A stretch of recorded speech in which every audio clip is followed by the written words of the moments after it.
Good morning, students. I am Dhananjay Singh, and I think you must have been fine. So today we are going to discuss, as you can see,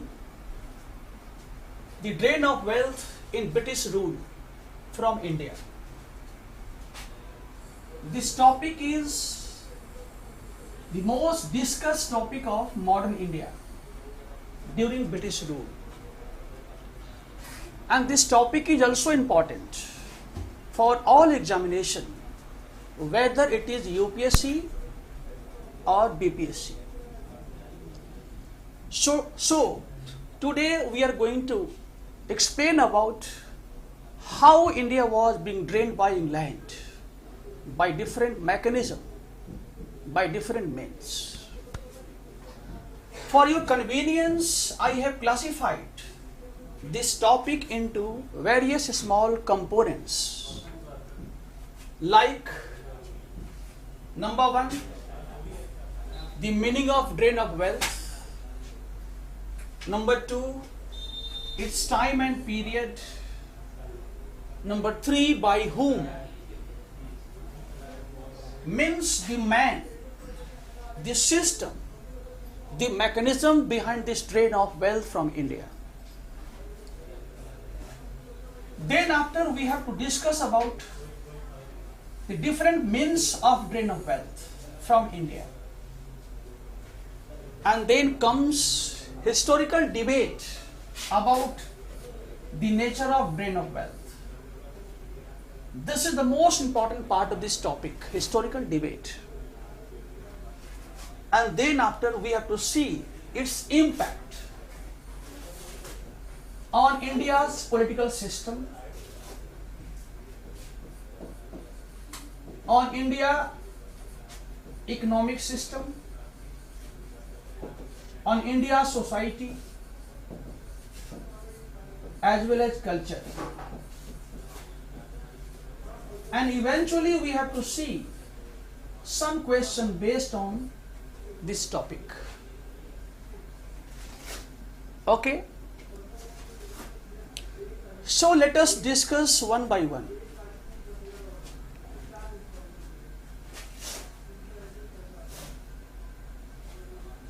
See,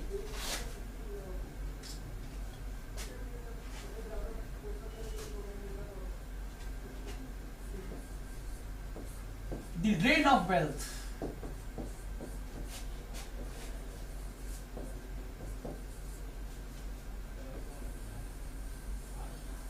Number one, its meaning. What is this? It means flow of wealth or commodity or services from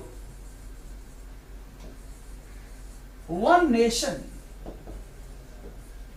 towards the other nation.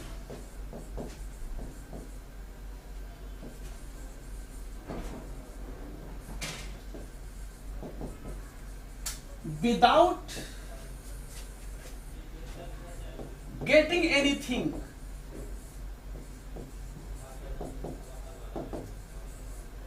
in return. This is called drain of wealth, okay, from India towards England. Let us see.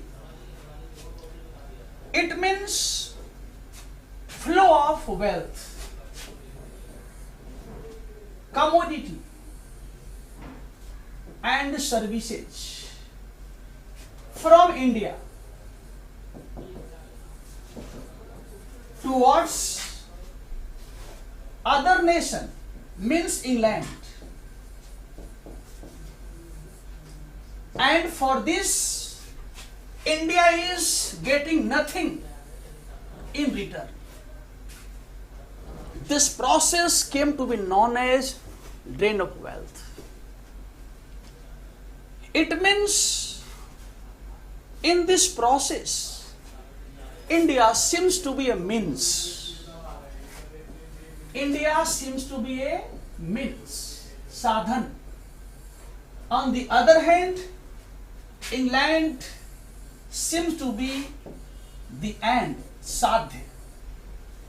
It means in this process, the relationship between India and England was based on means and end.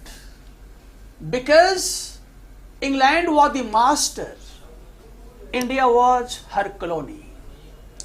And that's why the basic goal of this theory was to exploit Indian resources to strengthen British economic, social, cultural prosperity.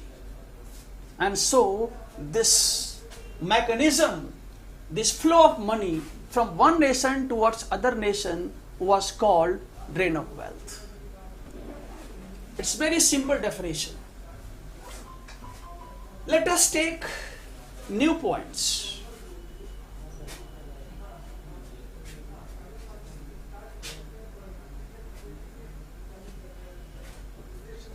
Time and period of drain of wealth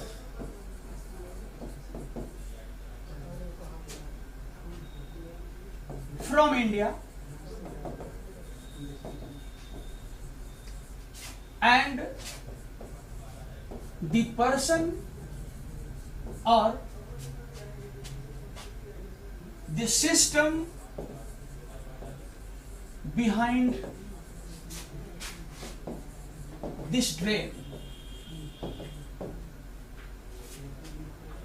Very simple. This process started getting momentum in mid 18th century.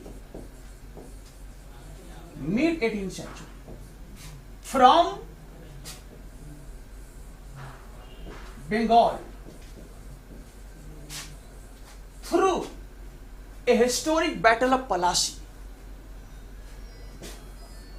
Battle of Palasi and Buxar in June 1757, that is Palasi, and then October 1764, that is Buxar. By a trading company known as EIC, East India Company. Then after, since 1858, this company was replaced by Crown, British Crown. British Crown. After the revolt of 1857, and India was exploited by Crown till 1947, means departure of British Empire from India, the end of British Empire from India. So this is all about the whole process. In the beginning, India was drained by British company after the Battle of Palasi and Buxar first, and then this company established her empire across the whole country, and now the whole India began to be exploited by British company till the end of this company in 1858. So these are the basic and relevant information about the drain of wealth from India. Let us take the new point.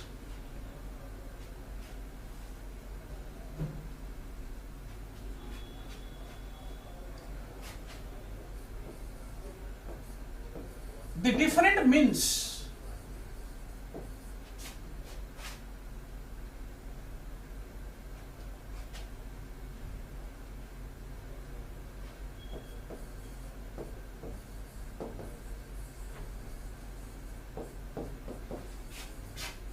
of drain of wealth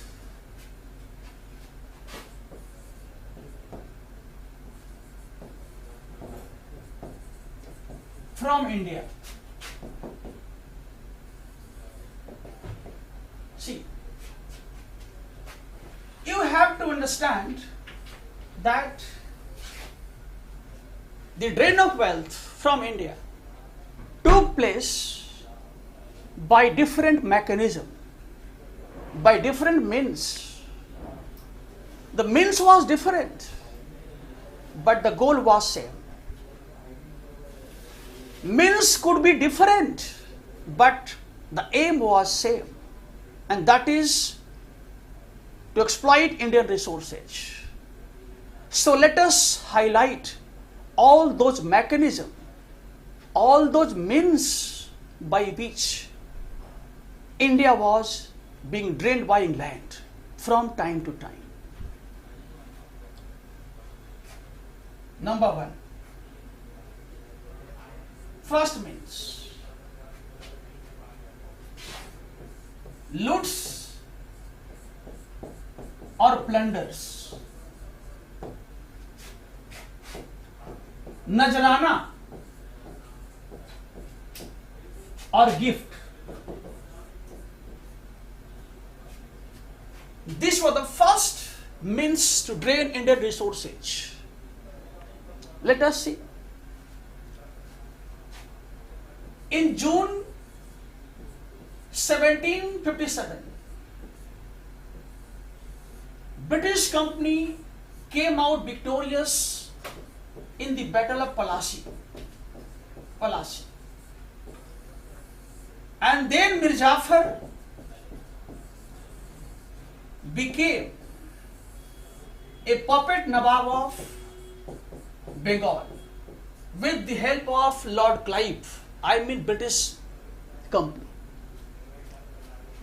And this Mir Jafar rewarded Lord Clive as well as his officials, British company, for this support, for this help to become the Nawab of Bengal. Let us see. 250 million pounds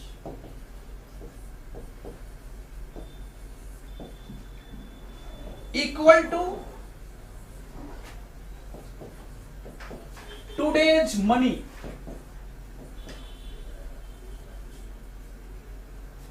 I said 250 million pounds equal to today's money was transferred by Clive to British company in England after the Battle of Plassey. And this huge amount of wealth was given by no one but Mir Jafar, because Mir Jafar got this post with the help of British company. Imagine about such a huge amount of money. Similarly, when Clive came back to England in 1760, I said when Clive came back to England in 1760, he also took nearly 23 million rupees equal to today's money. It was a personal gift of Lord Clive. Imagine, I am talking about 18th century. This amount taken by Clive made him one of the richest person of the Europe. Means the Battle of Plassey made Clive one of the richest person of Europe. And so we can say without second thought that the first means to drain India was loots, plunder, najrana and gift. Let us see the second point.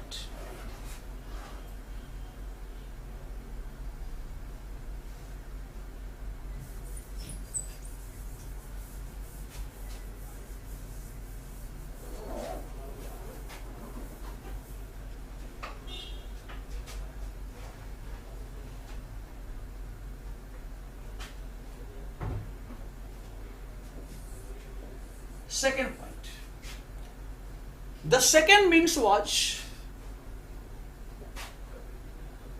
benefits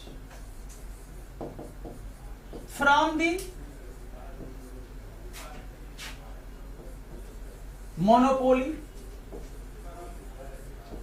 over Indian trade,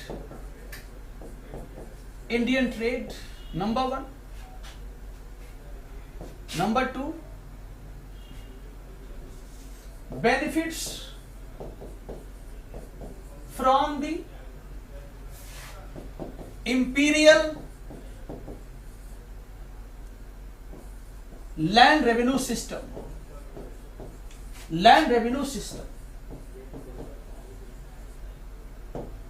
It was the second means to drain Indian resources. Understand? The first point is monopoly over the Indian trade. After the Battle of Plassey and Buxar, British company became a political power in Bengal because Nawab became its puppet.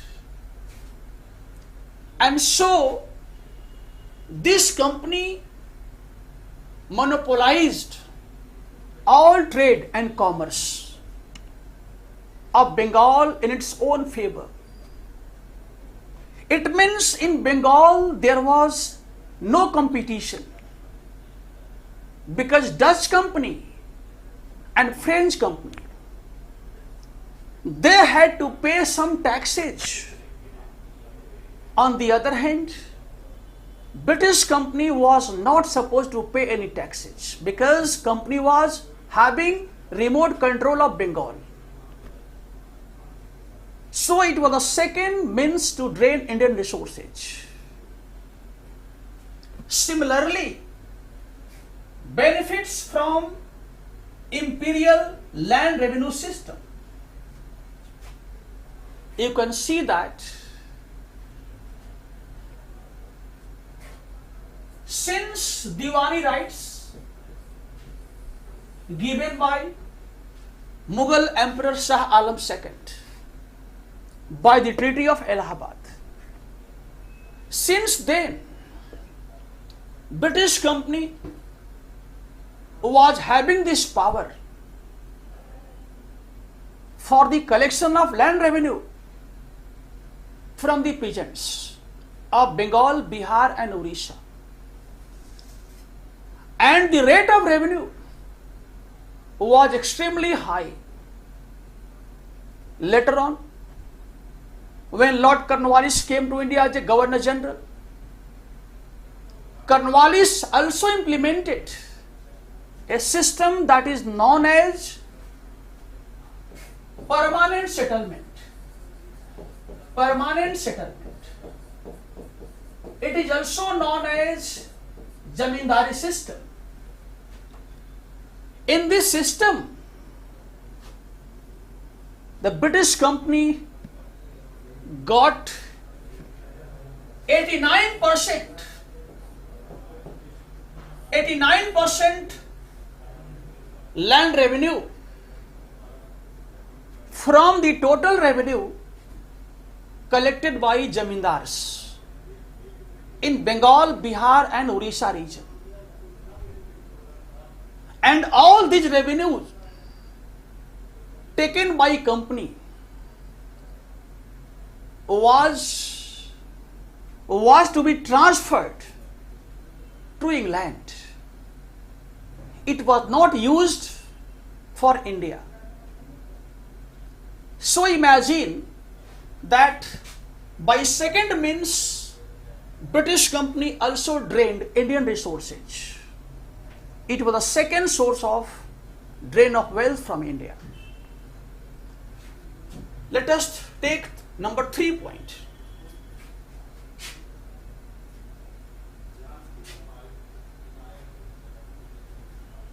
Number 3 means, and this is known as home charges. Home charges.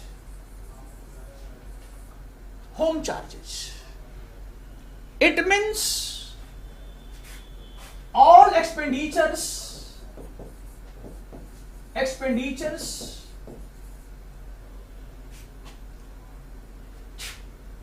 made by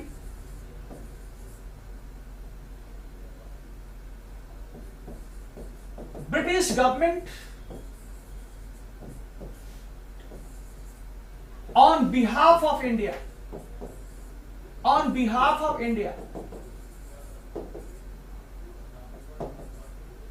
in England. For example, Secretary of State for India. Remember, home charges means all expenditures made by British government in London, in England, on behalf of India. The home charges basically includes many charges, many type of expenditure. Ravi Kumar, नमस्कार. विजय कुमार, नमस्कार. Chand Prabha, Priyadarshi, good afternoon. Avneesh Dev, hello, I'm fine. And I'm sure that all of you are enjoying this class. Let us proceed. I said home charges includes many charges, many expenditures. For example, Number one.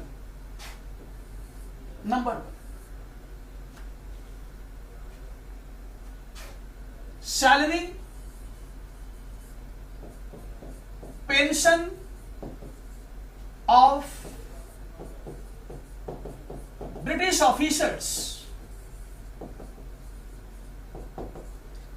in India. It was the first charge under the home charges. Number 2, benefits given to the shareholders of company.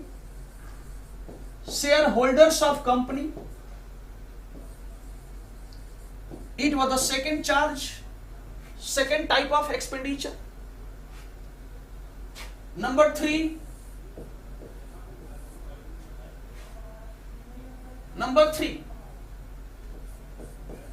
purchase of commodities concerning the civil and military departments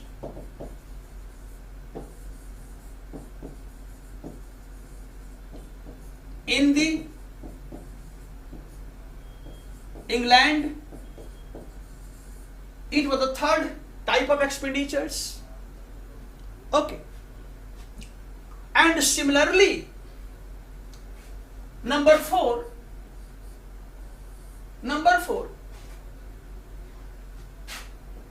payment of interest on the loans taken by government. it was another source of expenditure. Let us understand one by one. I said home charges was the biggest expenditure, okay, made by British government in England. And in this home charges, there were different charges, different expenditures. For example, number one, salary and pension of all British officers in India. Means salary and pension of all British officers was to be given by Indian people from Indian resources, from the Indian revenue. Number two, benefits given to the shareholders of British company. It means even British company shareholders, whatever they got benefits, it was also given to them from Indian resources, from the Indian revenue. Okay. Number three, the purchase of commodities concerning civil and military departments of British government in English market. It means British government was purchasing all items, all commodities regarding its civil and military department, not from Indian market, but from the British market. Means its goal was to help to strengthen the British trade and commerce rather than India.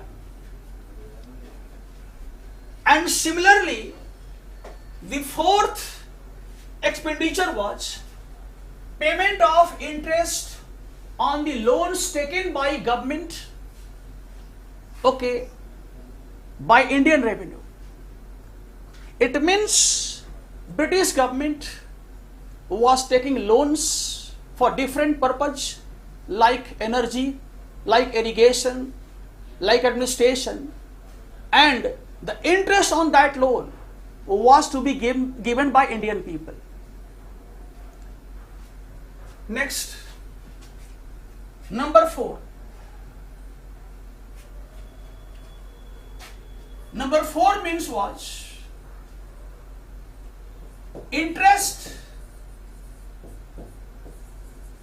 and benefits given to the foreign investment,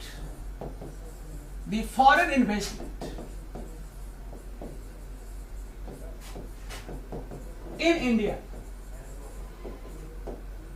It means after 1857, the British people started investing their money in bank, in shipbuilding industry,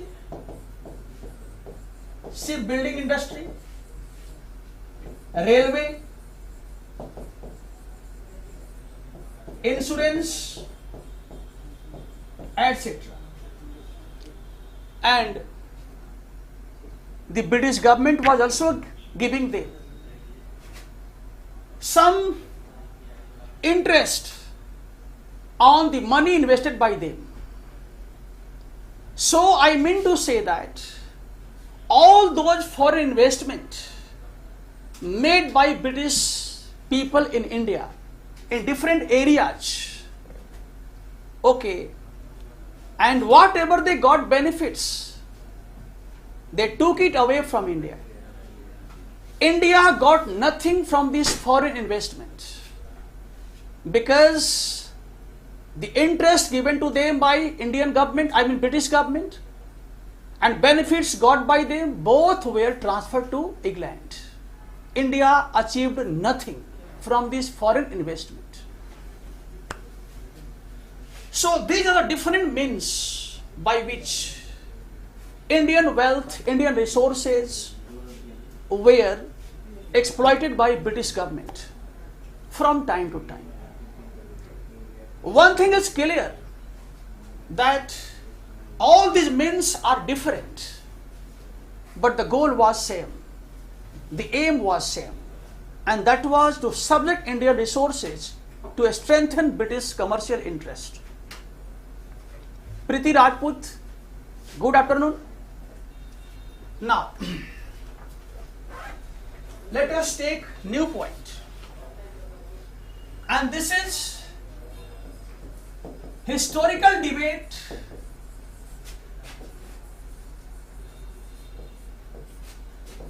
on the drain of wealth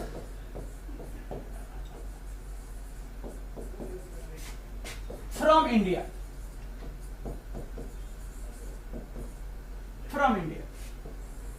See, in this context, we have two views, two opinions. One was based on the European scholars,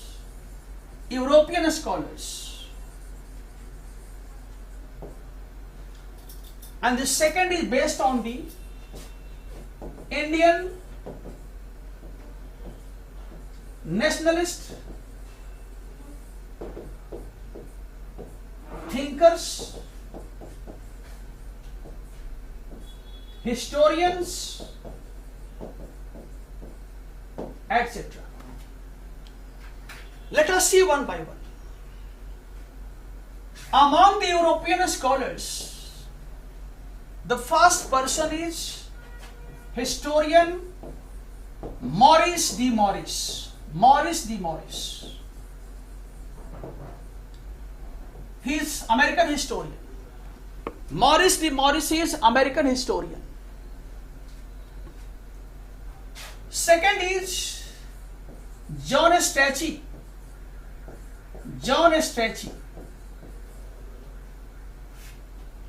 Number 3, John Sullivan.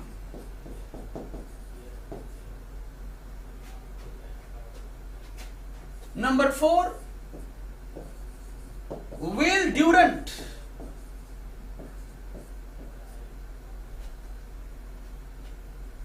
Okay. On the other hand, among the Indian thinkers, we can take Dada Bhai Naroji, number 1. Number 2, R.C. Dutt. Number 3, R.P. Dutt. Number 4, M.G. Ranade.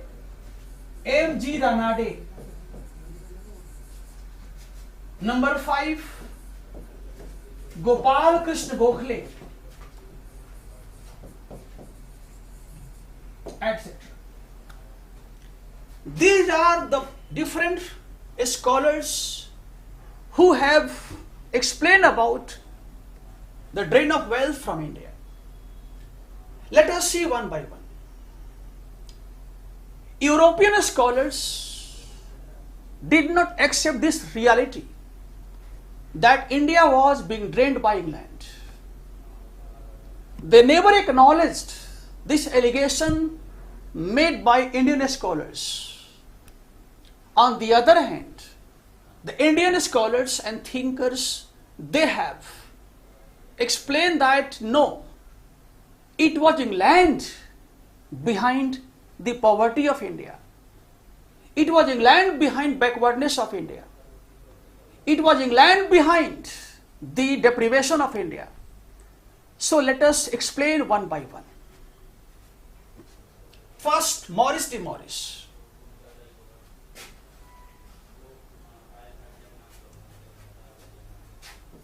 Maurice D. Morris. He is American historian. American historian. Historian. He says England had no role in the drain of wealth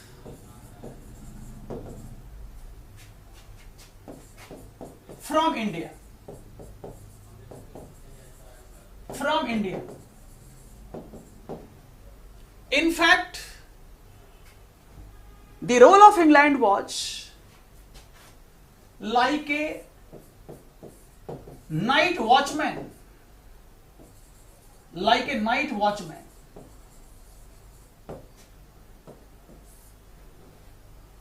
It means Morris says that England was working as a custodian of India. England was providing a social and economic support to India like a watchman who supervise all wealth, all people at night, so that people could sleep without any fear, without any problem. It was said by Morris D. Morris. Morris says the basic goal of England was to create a conducive atmosphere so that India could flourish in future. So it's not a good thing to blame England for the drain of wealth from India. It is not good. It is not logical. Okay. Next. Next name is John Strachey. Another European historian. John Strachey says that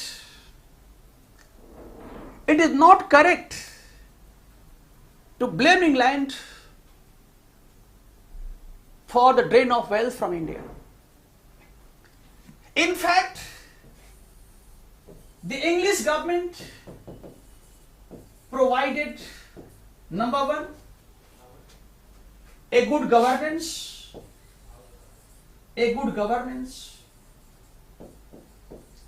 number two, fair justice, number three, education, and also brought about some reforms.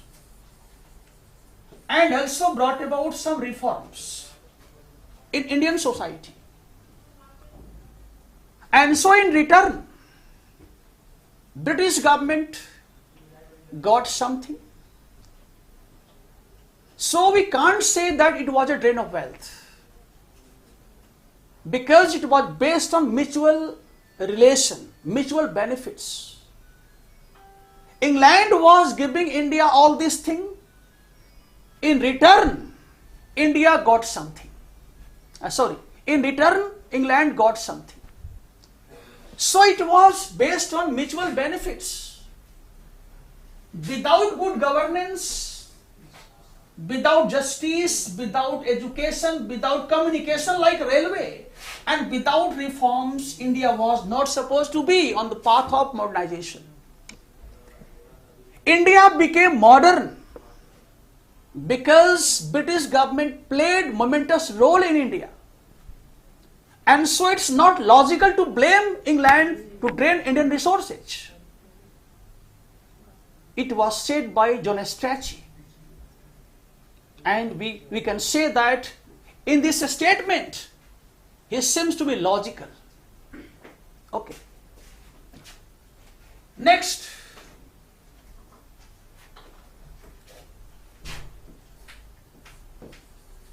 John Sullivan.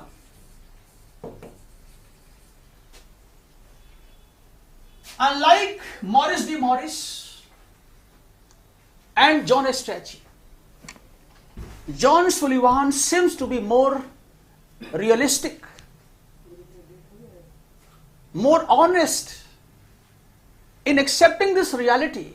Ki no, in British time, India was drained by England. What he says, let us see. John Sullivan was President of Board of Revenue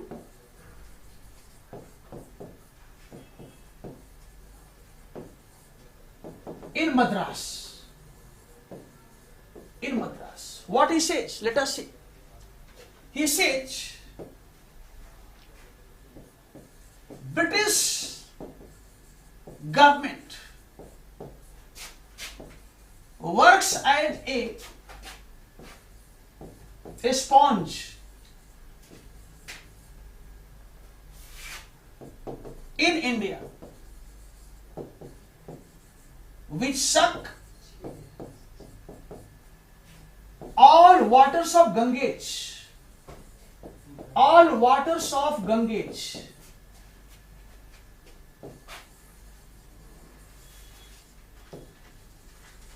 and leave it near Thames in England. See how this man seems to be a realist. John Sullivan says British government works as a sponge in India. We suck all the waters of Ganges and leave it near Thames in England. This man seems to be totally different from the opinion given by Maurice de Morris and John Strachey. In this statement, we can see the reality behind the British rule in India. Similarly, American historian Will Durant, who was on the way to India in 1930, he was in India in 1930, and Will Durant also wrote a book, A Story of Civilization. A Story of Civilization he wrote. And he also wrote a book, A Case for India. A Case for India.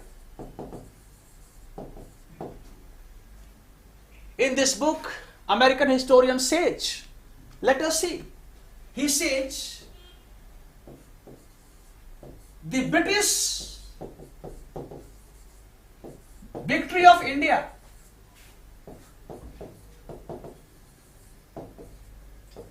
was the British victory of India was an invasion and destruction of a high civilization by a greedy trading company.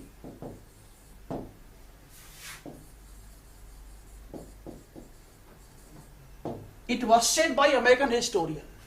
Imagine. Will Durant is not Indian scholars. Basically, he is a European historian. I mean American historian. But this man also acknowledged this reality, how India was drained by England.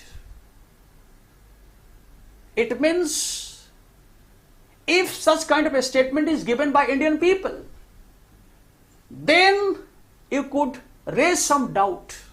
But this man is not Indian. This man is American. And still he acknowledged this reality, that British government looted India, plundered India in British period.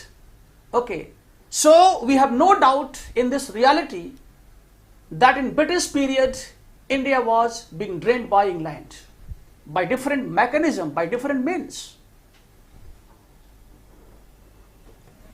Good afternoon, Ranabijay, Suraj, good afternoon. Now, let us take the other side of this debate.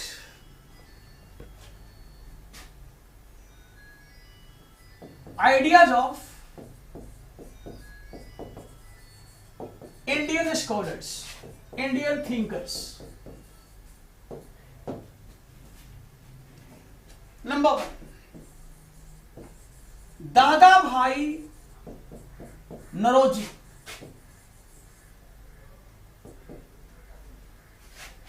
The first name,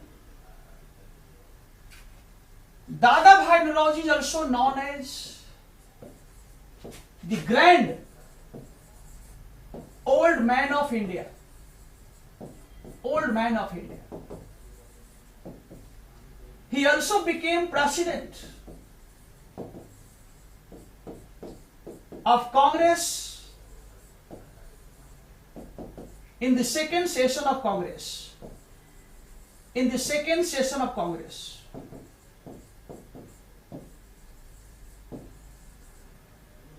In 1886 at Calcutta. What he said? Let us see.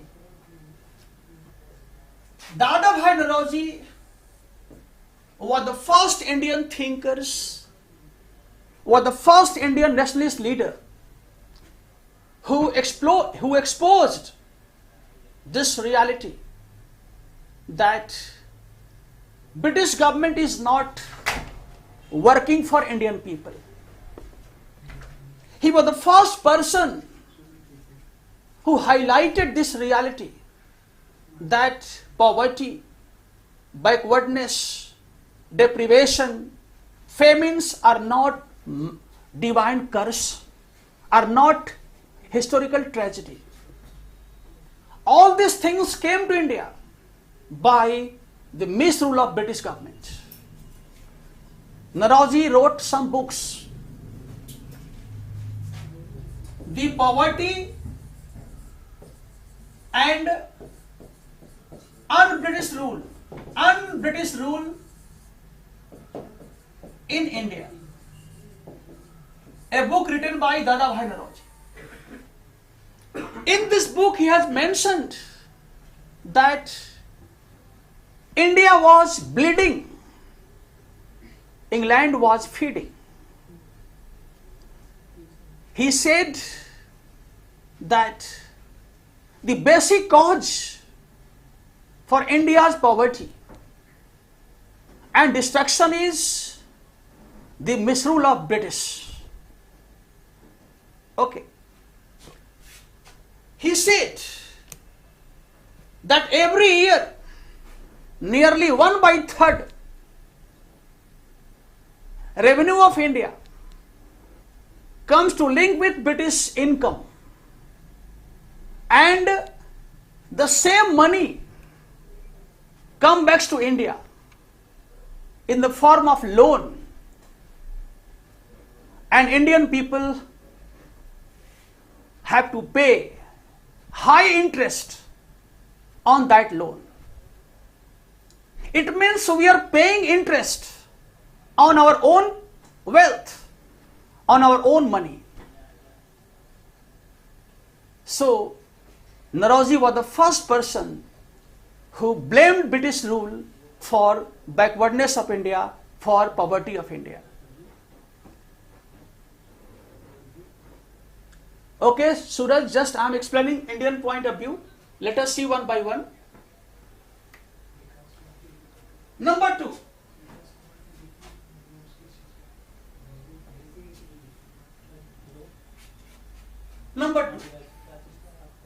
The second Indian thinker was R.C. Dutt,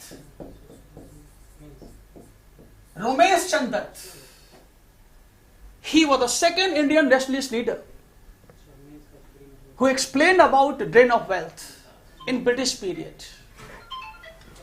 R.C. Dutt was basically a retired ICS officer.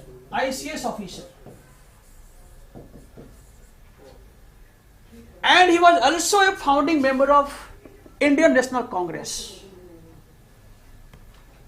R.C. Dutt wrote a book, The Economic History of India. The Economic History of India.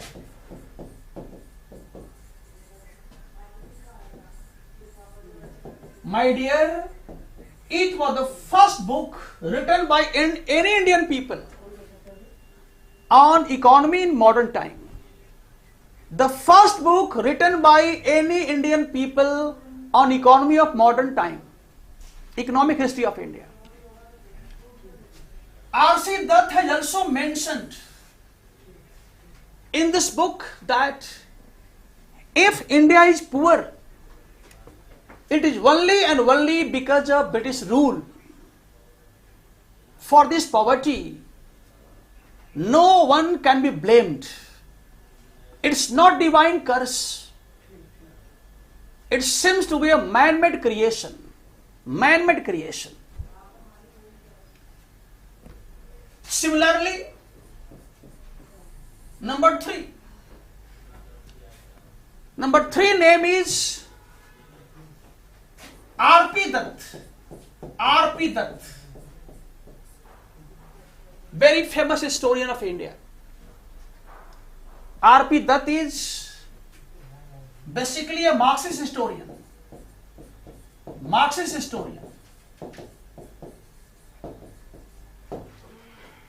And he has also written a book known as India Today. A book written by R.P. Dutt on Indian economy during British rule. Let us see. R.P. Dutt, Ramesh Palm Dutt, in his book India Today, has mentioned that from 1757 to 1947, Indian resources were taken by England by different mechanism, by different system. R.P. Dutt has classified this whole period into three different stages. Number one, from 1757 to 1813, it was the phase of mercantilism.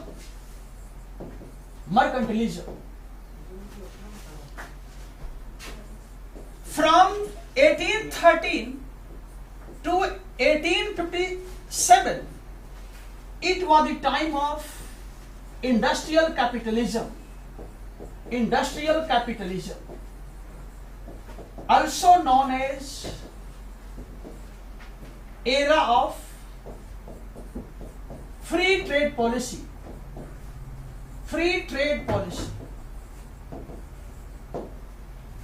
And from 1857 to 1947 is known as the period of financial capitalism.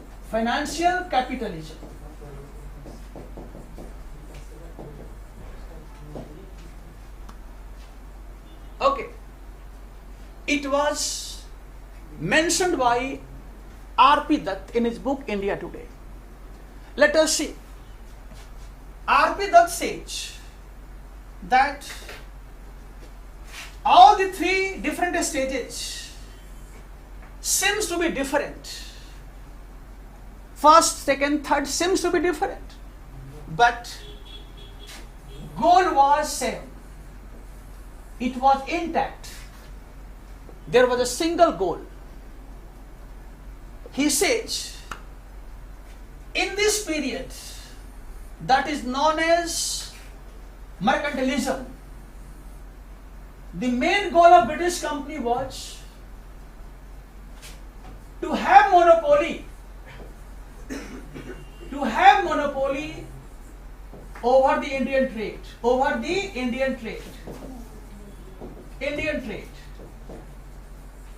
number one, and thereby gets benefits. First monopoly and thereby get benefit. In this period, their main goal was, number two, to purchase Indian commodities from the Indian wealth to be sold out in Europe. Means money would be Indian, all objects would be Indian, but benefits would be for England.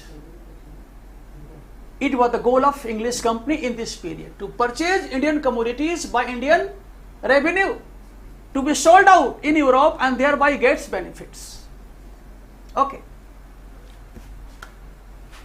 In this stage, 1813 to 1857, the economic scenario started changing, and therefore England relation with India also started changing. In mid 18th century, England witnessed industrial revolution, and therefore England started making desire to get raw material from India as well as market of India. So in this period, the main goal of British government was to make India a supplier of raw material and the market. India was to give us raw material and the market. So this period is known as the phase of industrial capitalism. Okay. Number 3, from 1857 to 1947, this period is known as the age of financial capitalism. It means money begets money. Money begets money. It was the main theme of this period. In this period, the British capital started coming towards India in different areas like railway, like shipbuilding industry, like banking, like insurance, etc.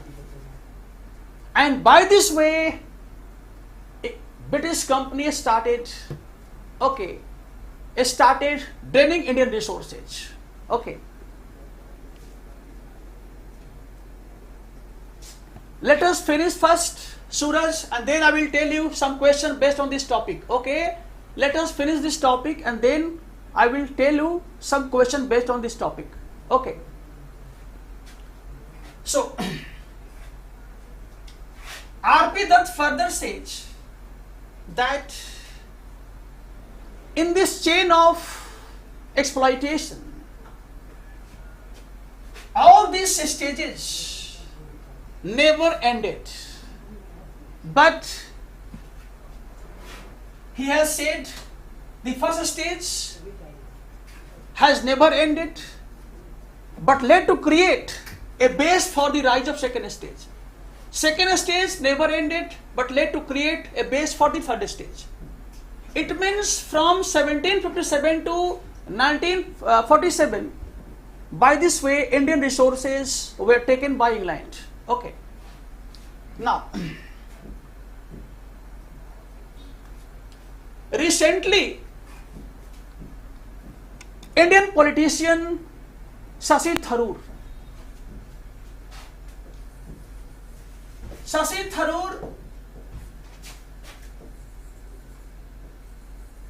a member of parliament, Congress MP, he has also written a book known as an era of darkness. Darkness, the British Empire. The British Empire.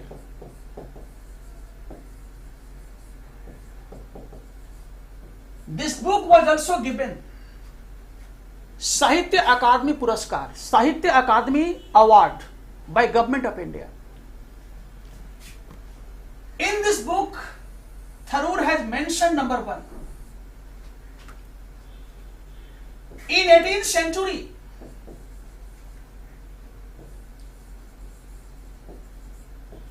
the share of India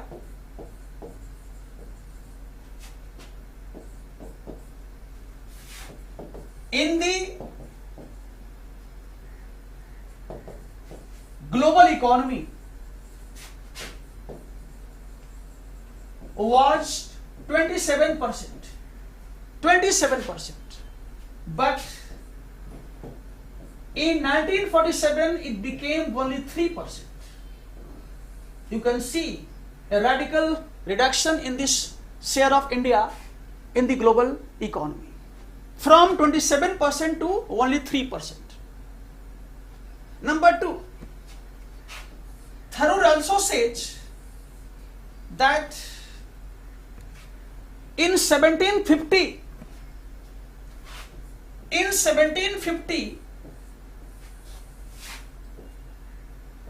the value of export of cotton from India was 16 million rupees. 16 million rupees. And out of this 16 million rupees, 5 to 6 million rupees, 5 to 6 million rupees of export was made by European people out of 16 million rupees. Similarly, Tharoor also says in the same period, nearly 6 million rupees, of today's money, of silk export was made by Bengal. But in British period, this growing trade of India started declining. And the reason behind this decline was the British exploitation, the British rule in India. Because the goal of England was not to make India as an independent industrial nation. Rather, its goal was to make India to supply them raw material in the market. Okay. Next. The impact of drain of wealth.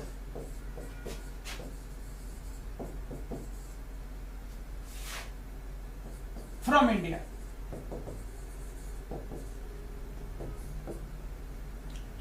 Let us see here, how did this drain of wealth leave impact on India in future?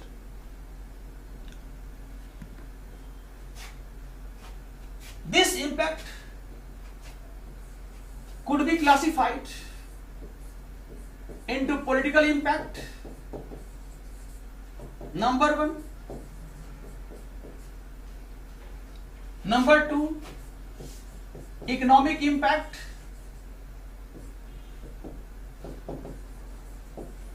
Number three,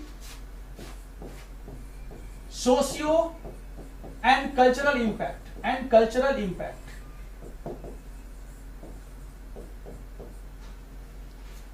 Let us explain first the political impact of drain of wealth. We can say that drain of wealth propounded by Dadabhai Naoroji, Gokhale, R.P. Dutt, R.C. Dutt, this exposed the reality behind British rule in India. England was always making effort to project her rule in India as a divine, as a boon for India, as a my baap for India. But Nauroji exposed the reality behind the British rule. And thereby, Indian people started raising her voice that England interest and Indian interest both are hostile to each other. And that's why later on, India started demanding Swarajya, from the British rule. Because this theory of drain of wealth from India made it clear that British rule in India was not in the favor of Indian people, and that's why they should get Swarajya. Similarly, so far as economic impact is concerned, in this context we can say, on account of drain of wealth, India could not save her wealth, and without saving, no investment, and without investment, no development of education, health, economy, etc. So we can say that the economic impact made by British rule in India was basically destructive for India, because India became poor, India became backward. India also witnessed a series of famines during British rule. So we can say that the economic impact made by British government in India was totally unhealthy for Indian people. Let us see the socio and cultural impact of drain of wealth. So far as drain of wealth impact on the society and culture of India is concerned, we can say without a second thought that since England was not ruling for India, and that's why our society, our culture, our education all became backward, all got destruction, all started declining. So we can say in brief that British rule in India was not in the favor of India. Rather, India became poor only and only because of British rule in India.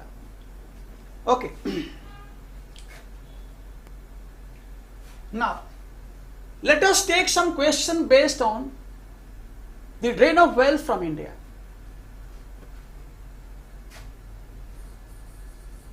Question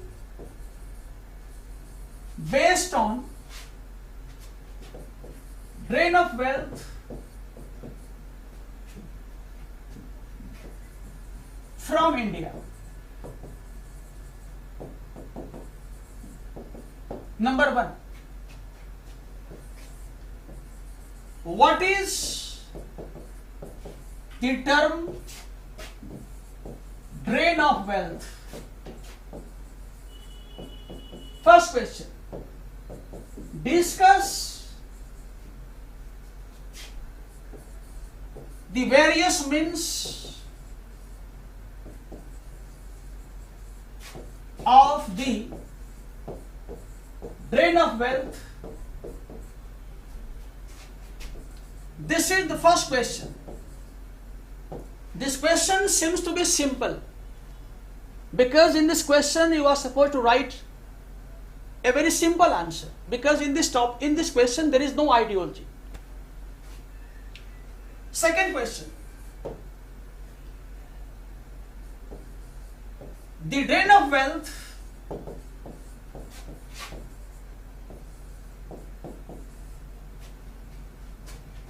exposed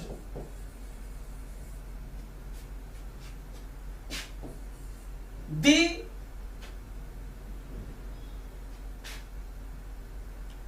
so-called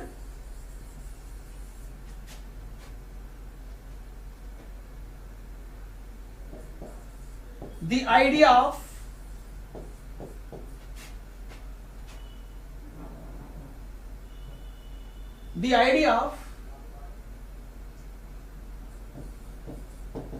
British rule as a boon for India. Boon for India. This question is based on some ideology. And the second question is basically for UPSC. Because in this question you are supposed to write all these things that expose the British rule in India. Okay. Similarly, you can also see another question like, how did drain of wealth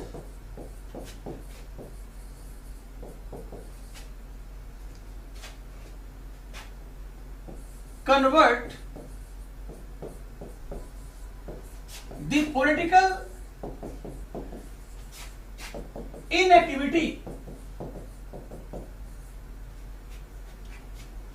of Indian people, Indian people into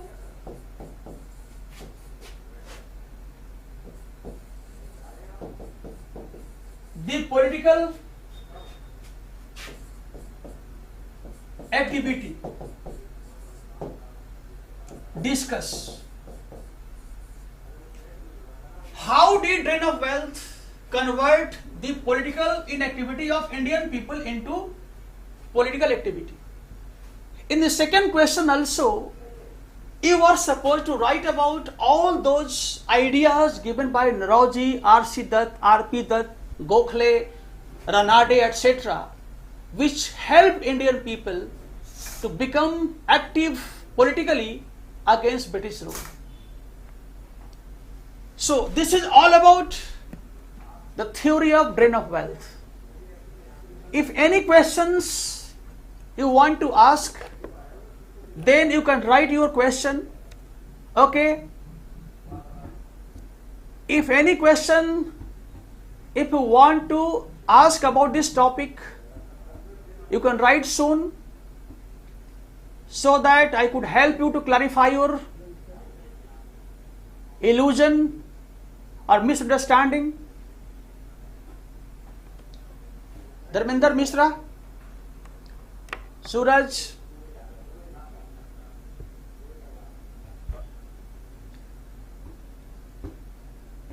I am waiting for your comment. You can write your question.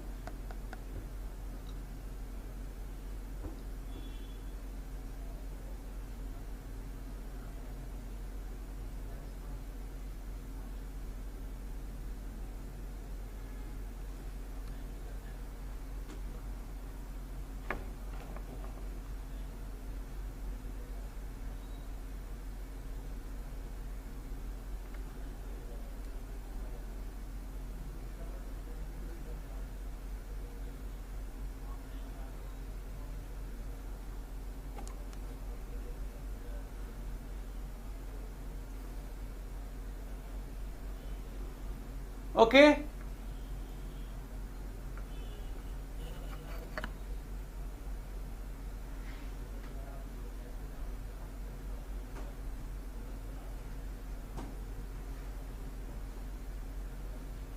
Thank you.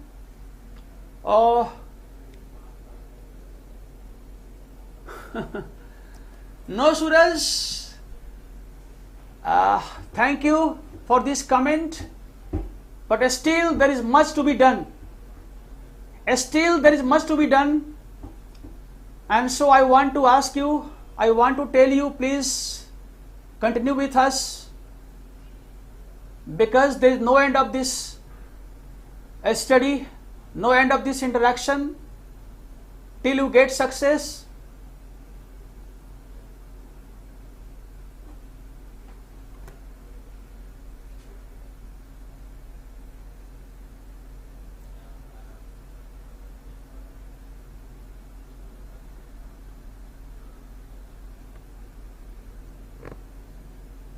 Okay, thank you.